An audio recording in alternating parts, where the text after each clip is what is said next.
Welcome to Daily Wisdom, Walking the Path with the Buddha, a podcast shared by David Roylance.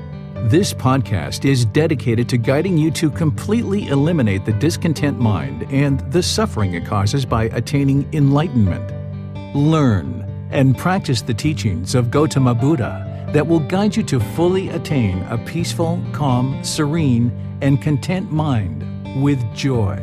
To support this podcast, visit patreon.com/supportbuddha or visit buddhadailywisdom.com, where you will discover a full range of courses, retreats, and online learning resources to assist you on the path to enlightenment.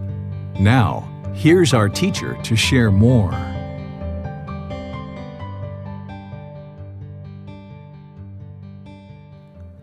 Chapter 5. The Eightfold Path, the Path for All Humans to Nibbana.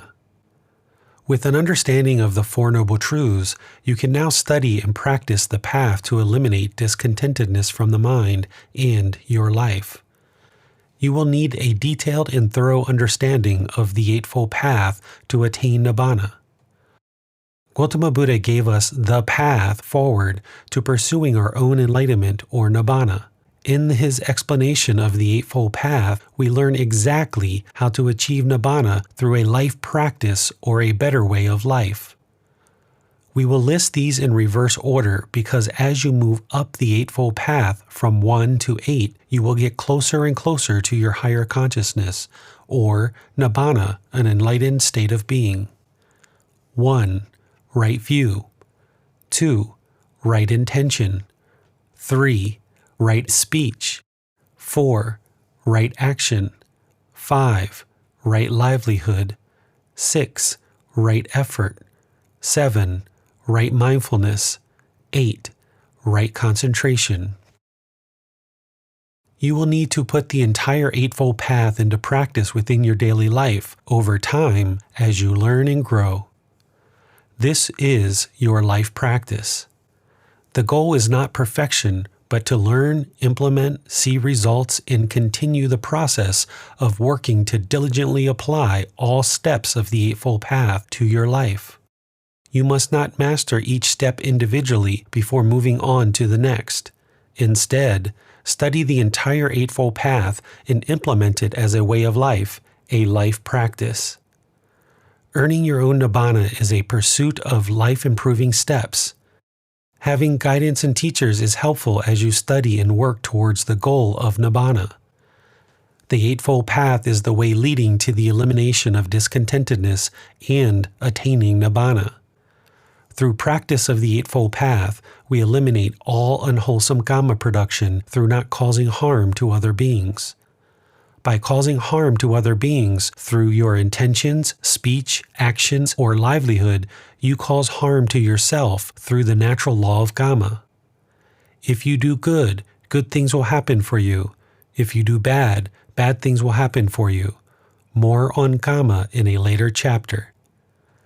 These teachings and practices are about non-harm to other beings so that you do not create unwholesome Kama which would return back to you.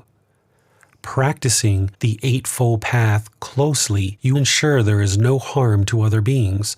Thus, you can attain inner peace, enlightenment, or Nibbana through, in part, an elimination and extinguishing of unwholesome Kama. The Eightfold Path. The following is a translation of Gotama Buddha's teachings from the Pali Canon, the source of Gotama Buddha's teachings. And what, monks, is the noble truth of the way of practice leading to the cessation of discontentedness? It is just this noble Eightfold Path, namely, right view, right intention, right speech, right action, right livelihood, right effort, right mindfulness, right concentration. And what, monks, is right view? It is, monks, the knowledge of discontentedness, the knowledge of the origin of discontentedness, the knowledge of the cessation of discontentedness, and the knowledge of the way of practice leading to the cessation of discontentedness. This is called right view. And what, monks, is right intention? The intention of renunciation, the intention of non-ill will, the intention of harmlessness. This, monks, is called right intention. And what, monks, is right speech?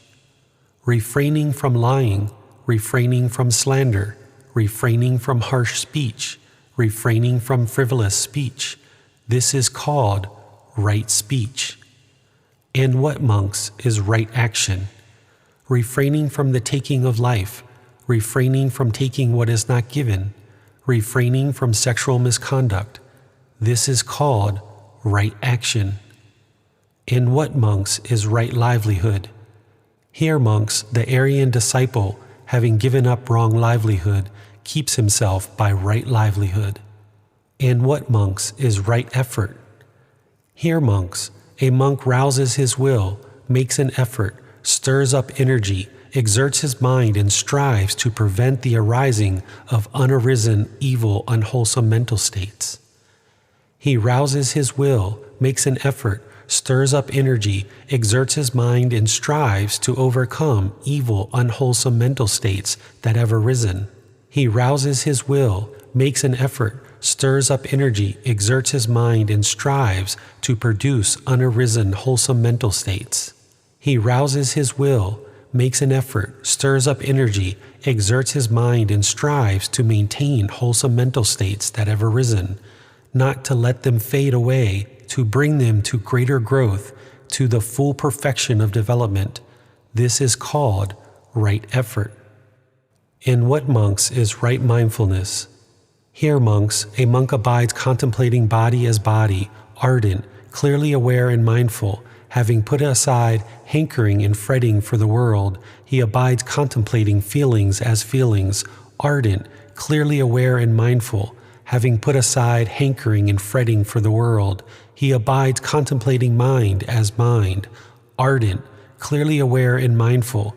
Having put aside hankering and fretting for the world, he abides contemplating mind objects as mind objects, ardent, clearly aware and mindful. Having put aside hankering and fretting for the world, this is called right mindfulness.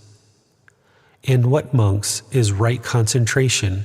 Here, a monk detached from sense desires, detached from unwholesome mental states, enters and remains in the first jhana, which is with thinking and pondering, born of detachment, filled with delight and joy, and, with the subsiding of thinking and pondering, by gaining inner tranquility and oneness of mind, he enters and remains in the second jhana, which is without thinking and pondering, born of concentration, filled with delight and joy, and with the fading away of delight, remaining imperturbable, mindful and clearly aware, he experiences in himself the joy of which the Noble One says, "Peaceful is he who dwells with equanimity and mindfulness."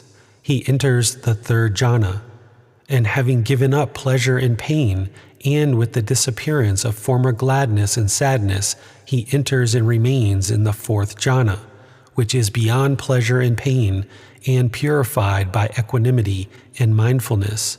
This is called right concentration. And that, monks, is called the way of practice leading to the cessation of discontentedness. Translation by Maurice Walsh in the year 2012. 1. Right view. Having the right view is having a clear understanding of the Four Noble Truths and practice this teaching so that you know it is true. You will need to understand and view the world through the teaching of the Four Noble Truths. You will need to understand that the Four Noble Truths explains the knowledge of discontentedness, the origin of discontentedness, the cessation of discontentedness, and the knowledge of the way of practice leading to the cessation of discontentedness. The Eightfold Path explains the path forward to eliminate discontentedness in the mind. You need to accept responsibility for your own intentions, speech, and actions, realizing that you cause the mind to be discontent, not anyone else or something else external. You alone are the cause of the discontent mind, and only you can eliminate the discontent mind through learning and practicing the entire Eightfold Path. This is practicing right view. If you blame others for the painful feelings, pleasant feelings, or feelings that are neither painful nor pleasant, discontentedness, then you are not yet practicing right view, but instead wrong view. You need to understand and observe the wisdom that no one and nothing can create a discontent mind. Only you can do that to yourself. If you will not take responsibility for the mind, blaming others for its discontentedness, then you will find it impossible to eliminate the discontent mind. Wrong view means that the discontent mind is caused by someone else or something else, so therefore you have no ability to eliminate discontent feelings. Right view is accepting and seeing it as your responsibility to eliminate the discontent mind without blame of anyone else. You are solely and 100% responsible for all discontent feelings. This means that you can 100% eliminate the discontent mind. Accepting this responsibility is the very first step towards a peaceful mind and eliminating 100% of the discontent mind. 2. Right intention. The right intention, right thought, or right thinking is formed by the absence of ill will or harm. You need to practice non-ill will and harmlessness. Goodwill, harmlessness, and wholesome intentions towards all beings is important. Intentions based on ill will, harm, greed, hatred, delusion, ego, or other unwholesome mental states will produce poor speech and actions, thus produce unwholesome karma. You must always have the right or proper intention, thoughts, or thinking that is positive and beneficial to all beings. Right speech. The right speech includes polite, respectful, and wholesome speech. We should not engage in idle chatter or unpurposeful talk that includes gossip, harsh language, false speech with lies, deceit, or slander. Having clear, well thought out, purposeful, and wholesome speech is important. Your speech should be without blame or blameless. The right speech is born out of the right intention. With wholesome intentions practicing harmlessness, this will breed wholesome and purposeful speech free from greed, hatred, or delusion without ego. A good practice is, if you don't have something good to say, then don't say anything at all. You will need to learn to have right speech to attain Nibbana, practicing the 5 factors of well-spoken speech. 5 factors of well-spoken speech. The following is a translation of Gotama Buddha's teachings from the Pali Canon, the source of Gotama Buddha's teachings. Bhikkhus, possessing 5 factors, speech is well-spoken, not badly spoken. It is blameless and beyond reproach by the wise. What 5? 1. It is spoken at the proper time. 2. What is said is true.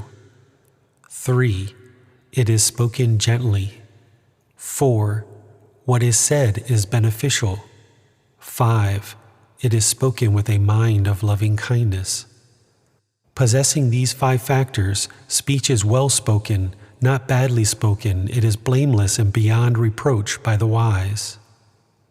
Translation by Bhikkhu Bodhi in the year 2012. 4. Right action. Our bodily actions are born from right intention. You need to produce the right actions to ensure no harm to other beings. Action should be free of greed, hatred, or delusion and ego. Our bodily actions should be without harm or harmless. Refrain from killing. Refrain from stealing. Refrain from misusing of sexual conduct that would harm. Refrain from substances that would cause heedlessness. Refrain from gambling. These actions are largely part of the 5 precepts which should be practiced by all people. Through practice of these 5 precepts, one is conducting a good moral life. We do not judge others, discriminate, or otherwise form harmful actions. These are not commandments, but the best way one would live in harmony with others. 5. Right livelihood. A livelihood is how you earn your living through daily life. Our livelihood is the work or activities we do on a daily basis, such as an occupation or lifestyle, i.e., stay-at-home parent, volunteer, retired person, holy life, etc. A livelihood should not cause any harm to other beings and should not compromise the 5 precepts. For example, are you a doctor, nurse, auto mechanic, street sweeper, waiter, garbage collector, etc.? Are you conducting a livelihood that is wholesome and helpful to society and humanity? Yes. You should not cause any harm through your livelihood.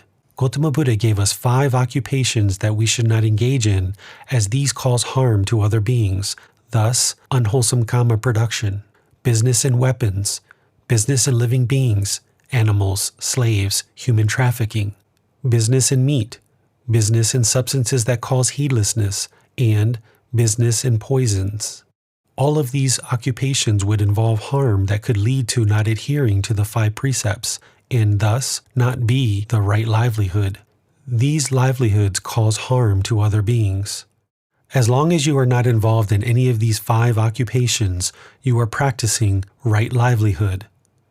Ordained practitioners have guidance from Gotama Buddha beyond these 5 trades that are considered wrong livelihood. For example, Gotama Buddha provided guidance that ordained practitioners who perform tattoos, palm readings, spells, predictions based on astronomy, and other types of livelihood are considered wrong livelihood.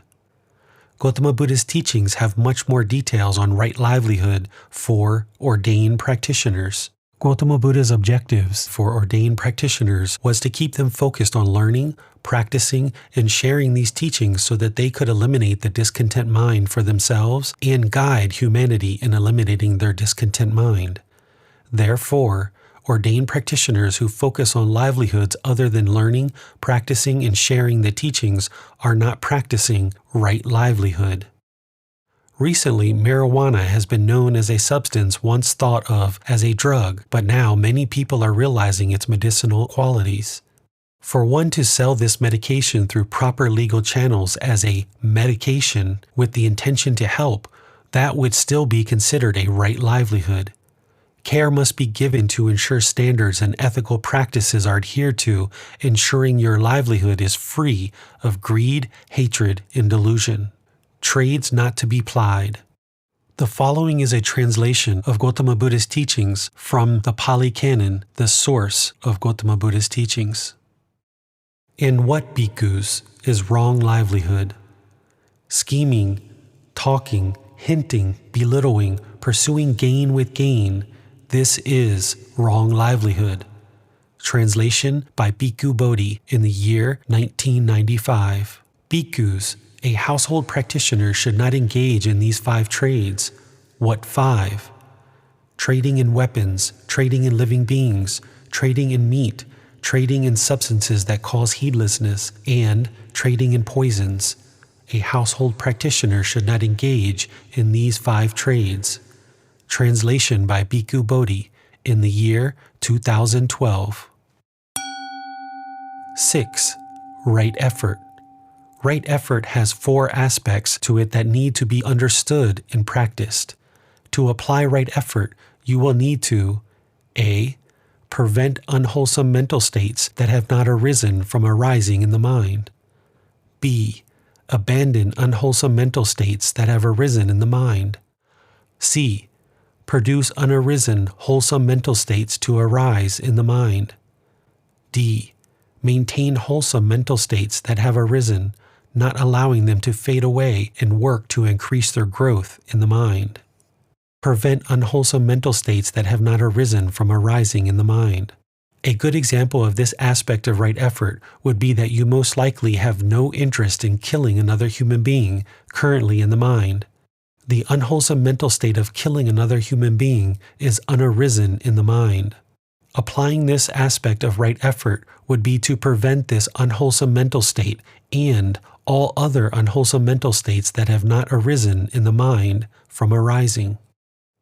Abandon unwholesome mental states that have arisen in the mind. A good example of this aspect of right effort would be that if you are currently in a relationship yet have a craving and desire to have sexual contact with another, you should apply right effort to abandon this unwholesome mental state that has arisen in the mind. Eliminate the unwholesome mental state of craving sexual contact, as you already have a partner and having sexual contact with another would cause harm. Another example of this would be you feel the rise of anger inside of the mind along with the physical sensations of a burning and irate feeling arising. Do you let it come through in your speech and actions, or do you make the right effort to abandon this unwholesome mental state? By applying right effort, we can abandon the unwholesome mental state prior to reacting through our speech and actions, thus eliminating any potential unwholesome karma production through our speech and actions. Produce unarisen wholesome mental states to arise in the mind. A good example of this aspect of right effort would be if you know the mind is not generous or compassionate, then you apply right effort to produce these unarisen, wholesome mental states to arise in the mind. Practice generosity and compassion through your actions and all other wholesome mental states that need to be arisen to attain Nibbana. Maintain wholesome mental states that have arisen, not allowing them to fade away, and work to increase their growth in the mind. A good example of this aspect of right effort would be if the mind currently has loving kindness and sympathetic joy. Then you apply right effort to maintain these wholesome mental states that have arisen, not allowing them to fade away, and work to increase their growth in the mind. Right effort summary. In applying right effort, you actively work to prevent, then abandon unwholesome mental states such as greed, hatred, and delusion or ego from arising, along with other unwholesome mental states that would be in conflict with the 5 precepts. It is important to cultivate wholesome mental states such as generosity, loving kindness, wisdom, and humbleness, the opposites of greed, hatred, delusion, and ego. You can also apply right effort to cultivate wholesome mental states of compassion, sympathetic joy, equanimity, along with the wholesome mental states shared as guidance in the 5 precepts and all other teachings shared by Gotama Buddha. After implementing this important practice in applying right effort, over time, you will notice it becomes easier and easier to abandon the unwholesome mental states and arise wholesome mental states. Over time, as you better train the mind, when events happen in your life that once caused anger or other unwholesome mental states to rise, you won't even have a rise of the unwholesome mental state at all. You will not experience any anger, frustration, irritation, or other unwholesome mental states. You will notice that you can completely and entirely eliminate 100% of all unwholesome mental states. Right effort will help you attain a peaceful, calm, and stable mind no matter what events happen in your life. You will not be attached to the speech nor actions of others, nor events that happen around you. You will ultimately attain an unshakable, content mind. The mind will need gradual training to accomplish this result. The mind can be trained to be content in all situations without any rise of unwholesome mental states. This will require dedication and commitment to learning and practicing the teachings with the help of teachers. Training the mind in this way, you can work towards liberating the mind through wisdom. It is a permanent place for the mind to reside, content and peaceful. The same applies to unwholesome mental states like sexual desire that would break the 5 precepts or other unwholesome mental states. Do you allow this unwholesome mental state to continue to arise and then apply speech and action to fulfill your desire, or do you make efforts to abandon this unwholesome mental state? We must apply right effort to abandon unwholesome mental states and produce or maintain wholesome mental states. With right effort, you prevent unwholesome mental states that have not arisen from arising, abandon unwholesome mental states that have arisen, produce unarisen wholesome mental states, and maintain wholesome mental states that have arisen, not allowing them to fade away, and work to increase their growth in the mind. 7. Right mindfulness. Mindfulness is to be aware of the mind in the present moment, not allowing the mind to live in the past or the future. To purify the mind, you will need to have awareness of mind and what currently exists in the mind. Additionally, to apply right effort, you will need to have full awareness of the mind at all times. This is developed gradually over time. You should not allow the mind to be lost in daydreams, anticipation, indulgences, worry, or dwell in other discontent feelings. You should also not encourage the mind to multitask, as this trains the mind to do many things rapidly back to back. Since the mind cannot actually do more than one thing at a time anyway, it is best not to encourage it to rapidly switch from task to task. You should train the mind through meditation in your life practice to have deliberate intentions with stability, calmness, and peacefulness without harm to other beings, applying all of the Eightfold Path. Cultivating mindfulness or awareness of mind is accomplished through meditation practices and carried into everyday life through implementing awareness of the mind in each moment of your normal activities. To cultivate mindfulness, you will need to learn breathing mindfulness meditation in the positions of seated, lying, standing, or walking meditation, described in the chapter Meditation, Developing Your Practice. Using this meditation, you can establish mindfulness or awareness of thoughts, ideas, cravings, desires, and discontentedness that exist in the mind while learning to detach from them to let them pass. If you continue to have reoccurring thoughts during the day or during your meditation sessions, a practitioner could find the attachments of why this discontentedness exists and learn how to eliminate them from the mind. Eliminating attachments will clear the mind and uncover your ability to concentrate in the present moment. Right concentration is the last and final step of practicing the entire Eightfold Path. Be sure to continually practice right mindfulness 24 hours a day, 7 days a week. Implement mindfulness into your daily life in all that you do. This will assist you to be aware of the mind, clear the mind of attachments to the past or future, and to eliminate aversion, thus live in the moment, being satisfied with what is, with a more peaceful, calm, serene, and content mind with joy. 8. Right concentration. Concentration is the practice of meditation and a byproduct of a clear and pure mind that is practicing the entire Eightfold Path. A mind that has eliminated attachments, clinging, craving, and desires, along with practicing all of these teachings, will have focus and a high degree of concentration.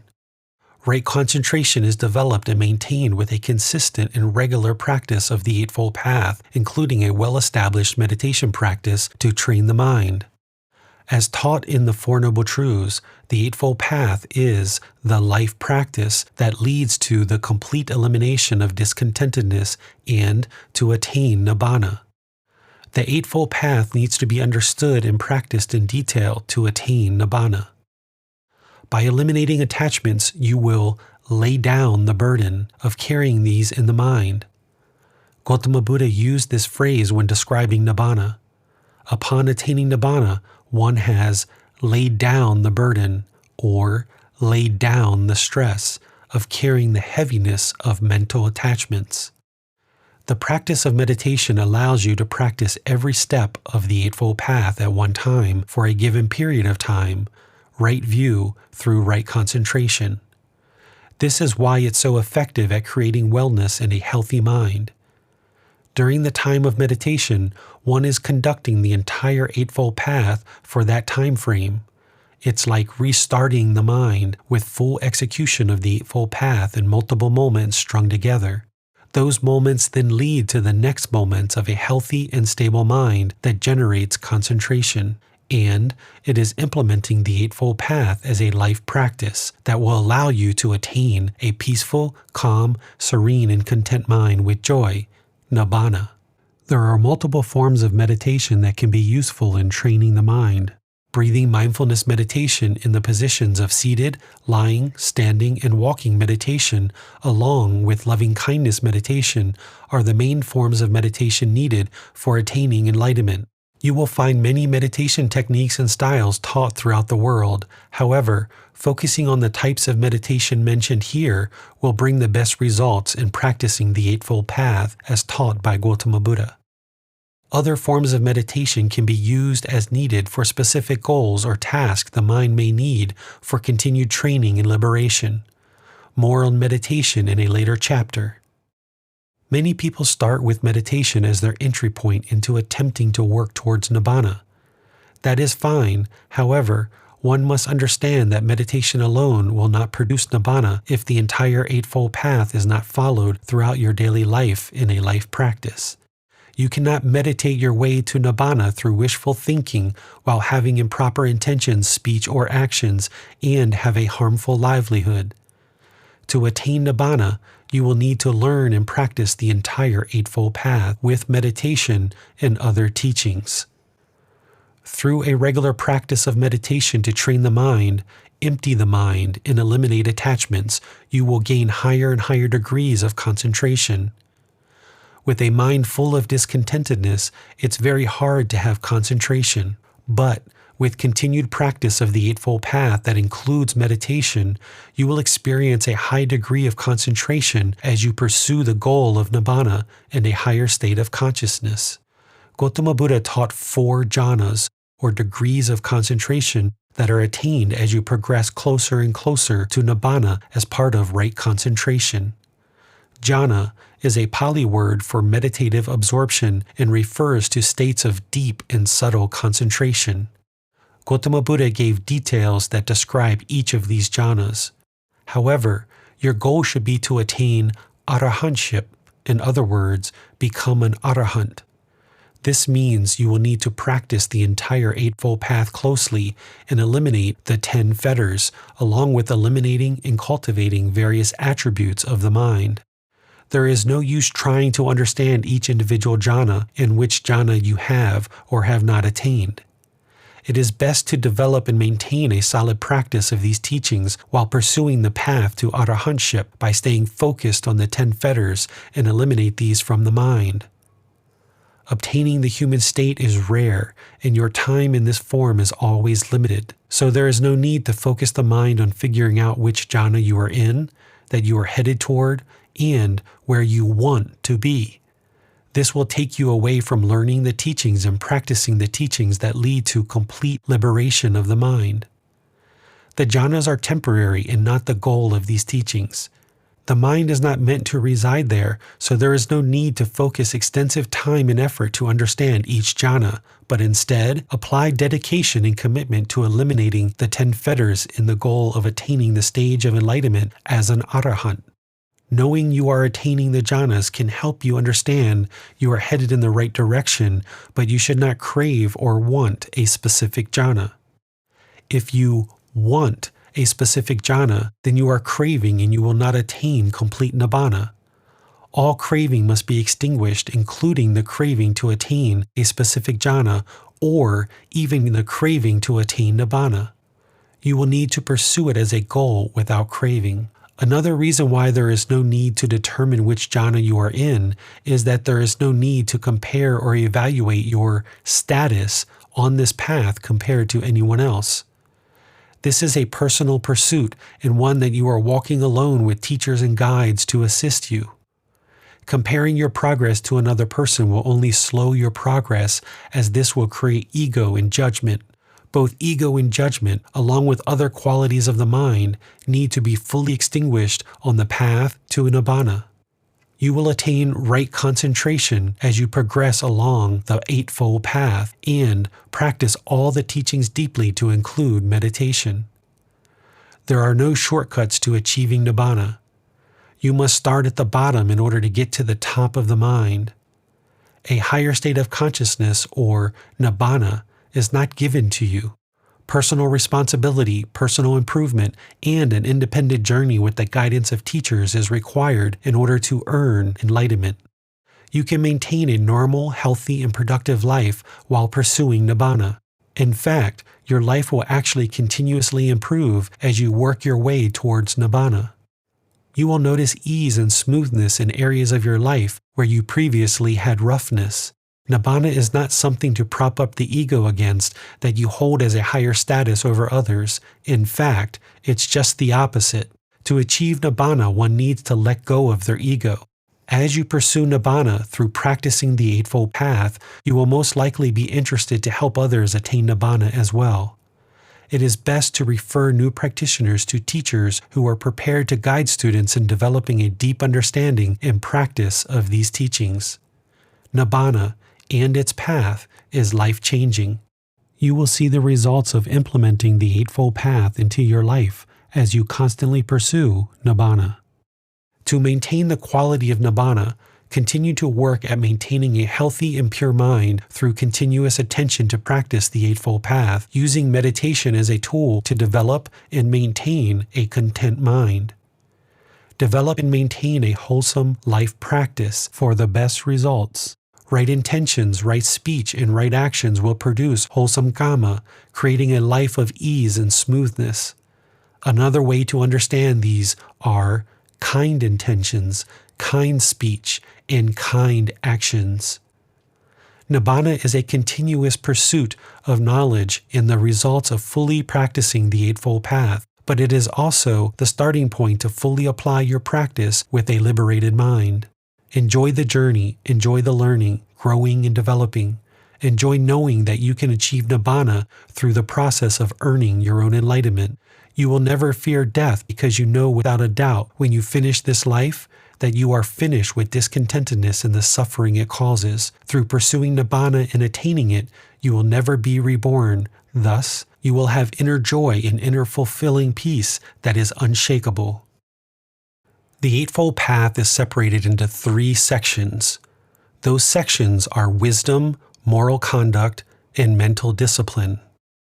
Right view and right intention make up the section of wisdom. Right speech, right action, and right livelihood make up moral conduct. Right effort, right mindfulness, and right concentration make up mental discipline. Do not be the last one. The following is a translation of Gotama Buddha's teachings from the Pali Canon, the source of Gotama Buddha's teachings. And therefore I say to you, Ananda, what is the good practice? It is that noble Eightfold Path. When there are 2 men living, he under whom there occurs a breach of this good practice, he is the last man among them. Therefore, Ananda, I say to you, continue this good practice instituted by me, and do not be the last man. Author's thoughts. This teaching from Gotama Buddha to his closest student Ananda, with understanding of all other teachings of Gotama Buddha, we understand that Gotama Buddha is providing guidance that we should continue to learn and practice the Eightfold Path. This is the path that leads to the complete elimination and destruction of all discontentedness of the mind to attain Nibbana. Understanding the Eightfold Path thoroughly and in detail is highly important for the pursuit of Nibbana.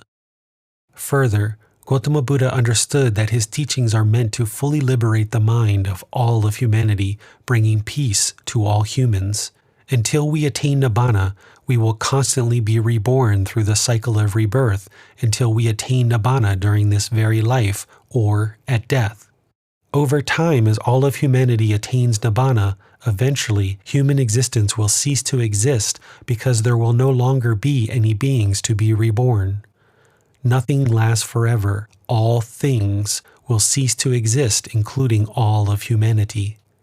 So do not be the last one to attain Nibbana. Pursue this good practice, thoroughly and in detail learn the practice of the Eightfold Path to liberate the mind with the help of teachers. The Eightfold Path is your life practice to liberate the mind and attain Nibbana so that you will no longer be reborn through the cycle of rebirth and you can attain a peaceful and serene mind in life. Do not be the last one. The end of each chapter will have learning resources for further exploration. You will be able to explore videos, podcasts, quizzes, etc. to deepen your learning of the content you read in each chapter. Please see the ebook for more details on these resources. As you have questions or need clarification on these teachings, you are welcome to post those into the Facebook group Daily Wisdom, Walking the Path with the Buddha, or contact the author privately for in-depth learning. Daily Wisdom, Walking the Path with the Buddha. Facebook.com/groups/Daily Wisdom 999. Thank you for listening to this podcast. To provide support for this podcast, visit patreon.com/support Buddha. To access more teachings, visit buddhadailywisdom.com. There, you will discover a full range of courses, retreats, and online resources to assist you on the path to enlightenment. Remember to establish a daily, consistent meditation practice, along with learning and practicing these teachings. A well-developed meditation practice is the foundation in which to train the mind to attain enlightenment.